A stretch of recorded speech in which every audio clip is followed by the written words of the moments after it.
Assalamualaikum warahmatullahi wabarakatuh. Salam sejahtera untuk kita semua.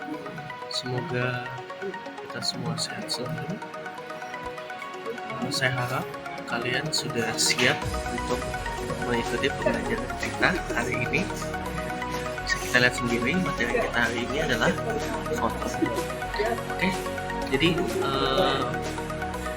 untuk memulai mungkin kita mendengarkan dulu sedikit penjelasan dari ayah dan kalian itu aja. Foton adalah partikel dasar yang membentuk cahaya dan merupakan kuantum eksitasi dari medan elektromagnetik.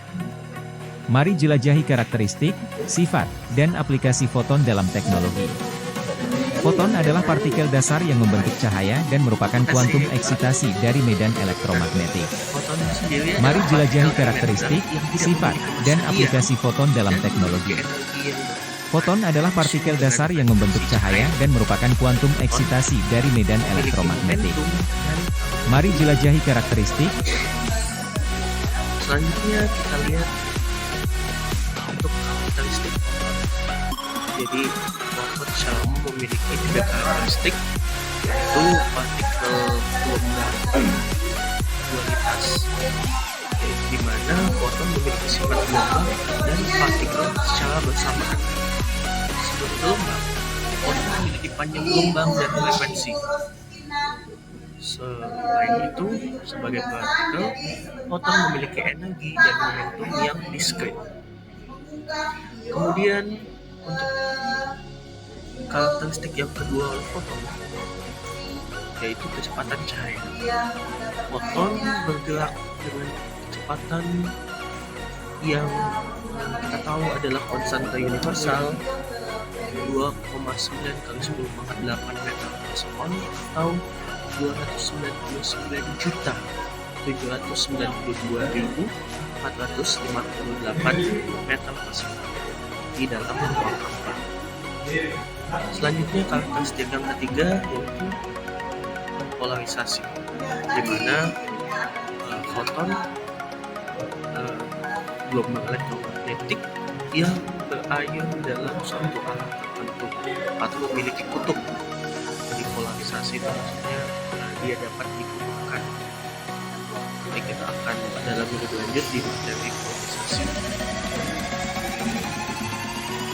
Kemudian sifat gelombang dan partikel foton. Yang tadi saya sudah mention, foton memiliki sifat gelombang dan partikel. Untuk sifat gelombang partikel, sebenarnya foton dapat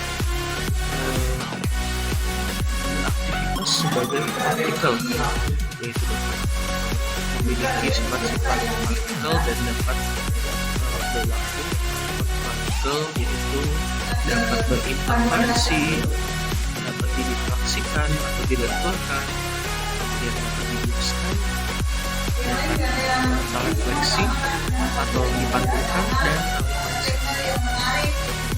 Kemudian sifat partikel foton itu yang tadi, foton memiliki energi dan momentum. Jadi cahaya foton partikel cahaya memiliki momentum dan angular momentum, di mana energi tersebut bisa kita lihat di fenomena efek fotosfer dan fenomena-fenomena lainnya di dalam fisika yang nantinya kita akan lebih dalami untuk materi sifat partikel dari foton. Kemudian spektrum elektromagnetik foton atau energi elektromagnetik bisa kita lihat di sini, itu dari energi yang paling kecil yaitu gelombang radio hingga energi yang paling besar itu sinar gamma. Kemudian dari panjang gelombang terbesar dan panjang gelombang terkecil, di mana warna yang kita lihat itu hanya sebagian kecil dari spektrum energi dari foton. Kemudian interaksi foton dengan materi itu pada umumnya ada difraksi, absorpsi, dan emisi, kemudian ada hamburan.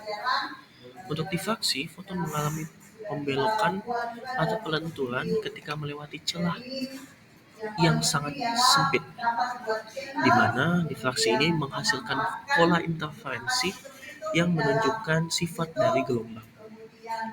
Selanjutnya, untuk absorpsi dan emisi, foton dapat diserap oleh materi, di mana foton itu memberikan energinya kepada suatu partikel, di dalam kasus ini adalah elektron, kemudian mengemisikan atau mengeluarkan energinya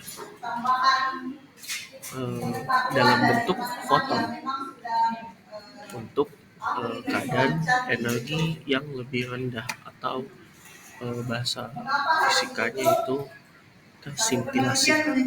Jadi pada saat dia mendapatkan energi,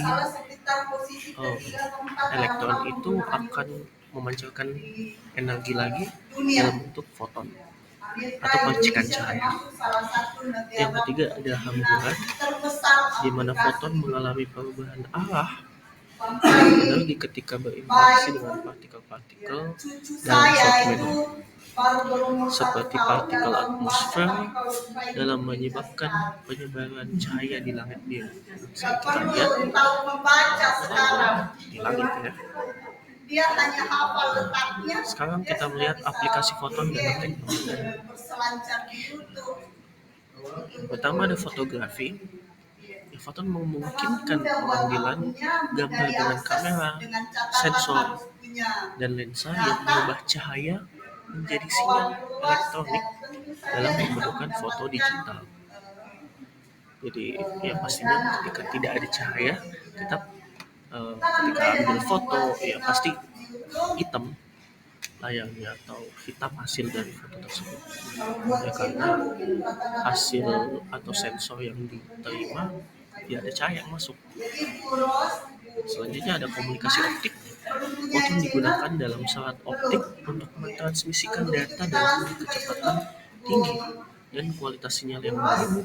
Jadi serat optik ini menggantikan kabel-kabel konvensional yang juga digunakan, yang mungkin sekarang lebih banyak digunakan untuk mentransmisikan data atau mentransfer data.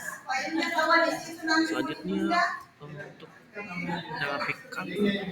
Jadi foton tidak hanya digunakan dalam teknologi untuk kebutuhan digital, namun kesehatan juga, di mana foton digunakan untuk radiasi kanker atau yang biasa kita dengar kemo.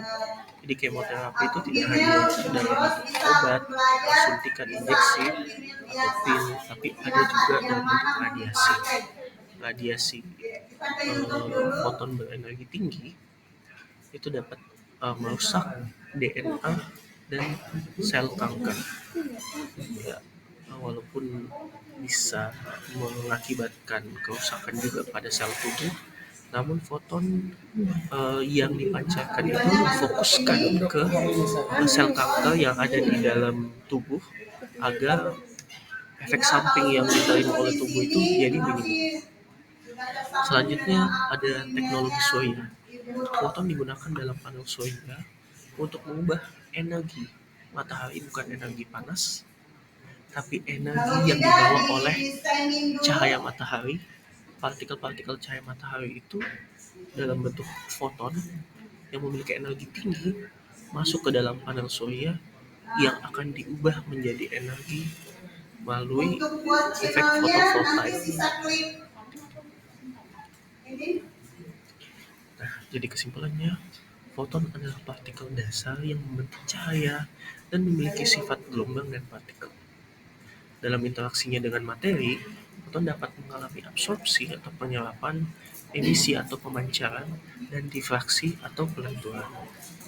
Penerapan foton dalam teknologi yaitu seperti dalam fotografi, komunikasi optik, serat optik, terapi kanker, dan panel surya. Jadi mungkin materi kali ini sampai di situ. Kalau ada yang ingin ditanyakan atau ada yang ingin didiskusikan, boleh nanti kita lanjutkan secara langsung. Terima kasih.